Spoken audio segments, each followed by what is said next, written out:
My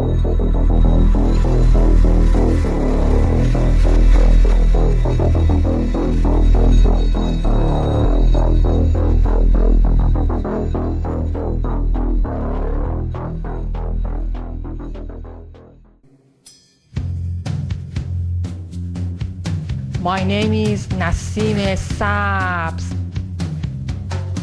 Mainstream UFO news.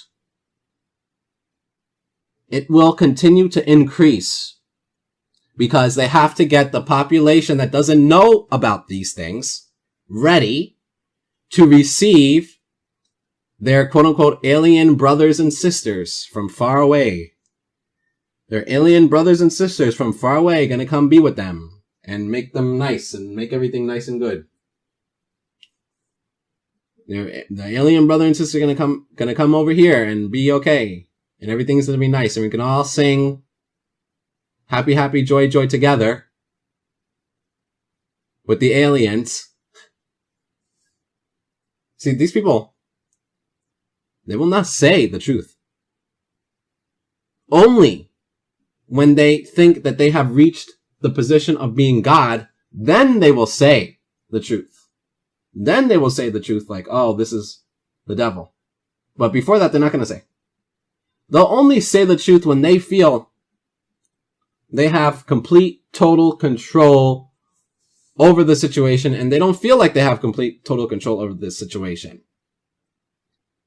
They don't feel it. What's going to make them feel? Meaning, the demon-possessed, satanic Luciferian rulers who control things at the highest levels of society and civilization. Those people. What is going to make those people? What are the things that are going to make those people come out and say it? They are so... The devil has made them so dumb in their head, in their thought process, in their thinking, the way they think about things. The devil has made them so dumb that they literally think this will come to be. Okay? They literally think this will come to be.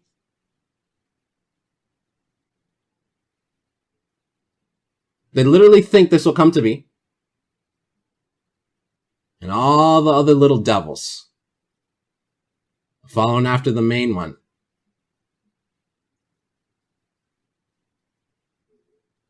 The whole point of the one world government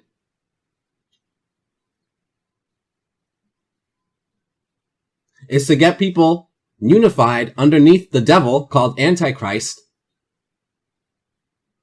in order to make the people easier to destroy utterly.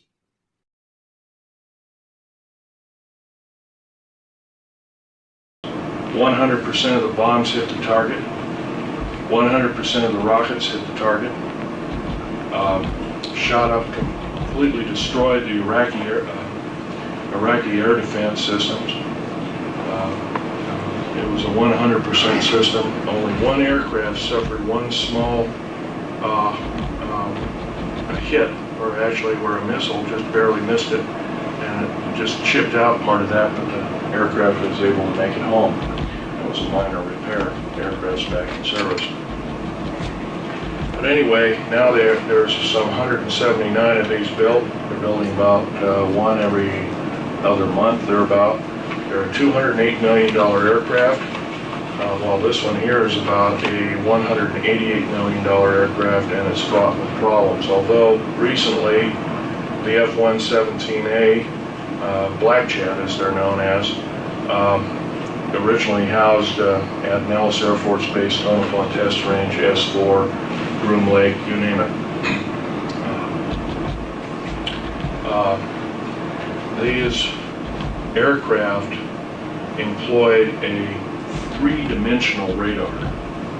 Everybody else's radar was two-dimensional. The Black Jets employed a three-dimensional radar, which is far superior. And its Computronics 2 also had a Cray system to analyze bombing targets, and And it was also the first aircraft where the pilot wore a helmet. It's called psychoenergetic range finding. It's a copy from the Russian technology, Soviet-Russian technology, where a pilot can think in his own language and arm his weapons and pick his target from his computer. It's still employed in a second and third generation. It's extremely accurate and it cannot be faked. In other words, if another pilot decides to commit sabotage and jump in the cockpit, the plane won't even begin to run, let alone any of the missiles firing or anything else. So it's kind of a unique system. It's kind of like the signature gun, and of course we've heard about those in different movies and whatnot. Now we have the Aurora, which is a transatmospheric vehicle, and the Aurora, there's 4 of them currently being tested. I know it's being refuted too by a couple of local gun shows before my lecture. He says, well, the Aurora doesn't exist, Phil, you know that. I said, well, really? I says, well, I guess you don't think this exists either. And that was a picture, that was this map. He said, no, that doesn't exist either. And I said, really? Interesting. Okay. I suggest you have a seat and learn something. But they have one surpassing the Aurora now. Yes, there are 2 other prototypes that are small space shuttles capable of speeds in excess of 40,000 miles an hour. And plus, we also employ 29 prototypes of flying saucer and are successful in piloting those at up to 90,000 miles an hour in the atmosphere without burning up. That's doing something, because when you push, you go beyond Mach 3, actually beyond Mach 2.7, you ionize the air around it, and you cause the elements of the air to actually catch fire, and you need a force field around that system to exceed Mach 3 or Mach 4 without burning up, because you'll be as hot as a glowing meteorite coming in at about 30 or 40,000 degrees. Anyway, the Aurora, there's 4 of them flying. They fly day and night. They have 12 people in it as a crew. They can have a skeleton crew of as few as 6. They can basically leave Tonopah Test Range at 7 o'clock in the morning, do a complete loop around Russia and China, take all the pictures. They're predominantly a spy plane. They can take pictures, come back for lunch. That's how rapid it is.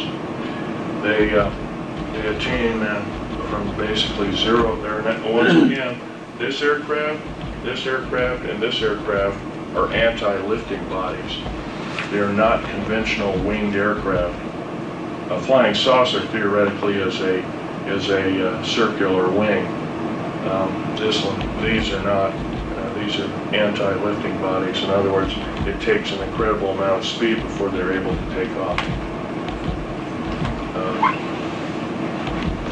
This is all part of the one world government type system. I try to stay away from the political end, but it's kind of like the one world government system. Take over the planet, and hopefully we don't have to tell the people of the planet what the alien agenda is. The alien agenda is what probably never meant, the aliens never meant that we were going to alter the bargain, but the aliens were the ones back in 1954 who cut a treaty with us saying that, well, we'll give you a list of the people that we implant and the cattle we mutilate, and we'll give you the reason why and everything. Of course, that never happened. And they kept altering the bargain until finally in 1979 in Dulce, New Mexico, I was involved in that operation. We'd gone down there to build an auxiliary base in the southern end of Dulce, New Mexico, already existing base on Archuleta Mesa. And lo and behold, when we drilled down, we found aliens were already in there and have been in there for some time. I can tell you, when you're standing, say, as I am here, to where this gentleman is over here, and that's an alien gray who's pretty much 7 feet tall, and the meanest looking bastard you ever saw, and not looking like a human being, you kind of get petrified. And as an engineer, of course, I didn't carry a regular big clunky 45 or anything built because it would get in the way. I carried tools and other kinds of things on my belt, and I always carried a small pistol, Walther Prt2 with a 9-shot clip, 380. And I emptied one clip into two of these alien critters, as they call them, and yes, they are mortal, but I got also, as soon as that happened, as I was reloading, I never got the clip into the gun. They hit me in the chest with some kind of particle beam weapon that gave me a very high dose of nuclear radiation, similar to cobalt radiation, but not quite, even more nasty. And I was in isolation afterwards for 50 some odd days, 57 days all total, and it took another couple of years to recuperate. Once again, I was in, my body was in a traumatic situation. But here I am talking, so it looks like here we go again. But I've got the scars to prove it. I can verify that they are there. Yeah, so they're there. It's pretty They gross. are there. It's pretty gross, and I don't want to. There are ladies. There's a ladies present here, so let's not raise the shirt here. But they're there, and basically, in talking about alien agenda, we have to also be talking about what occurred over here. This is the Bikini Atoll test. Now here we have an actual extremely large, in quote, mothership right at the point of neutron flash cloud. That's like 2 or 3 10,000ths of a second after the initial blast. And of course, the date of this was 12 July 1946.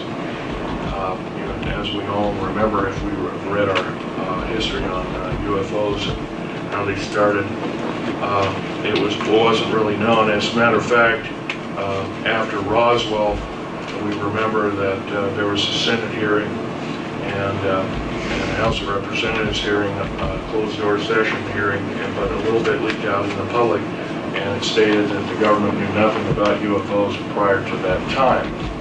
And these pictures, these different pictures with UFOs actually in the pictures, actually with the original language, show that, I'm sorry about this, actually show that the government lied to the Congress of the United States. They knew full well what was going on at least a year prior. Of course, I believe the Roswell incident was 2nd of July of 1947. This occurred, of course, 2nd of July. I think the earliest A-bomb blast, 12th July, 12 July 1946, almost a full year before they were supposed to know anything. And here we have these streaks, and these are the classic discs that have all been pictured like this. Kind of look like the top hats. Not to let this out to the public for two reasons. The first main reason is that they don't want to panic the public. And their second main reason is that they don't want the public to know the alien agenda. My first part of my talk will be talking predominantly about the alien agenda and what it means for us on planet Earth.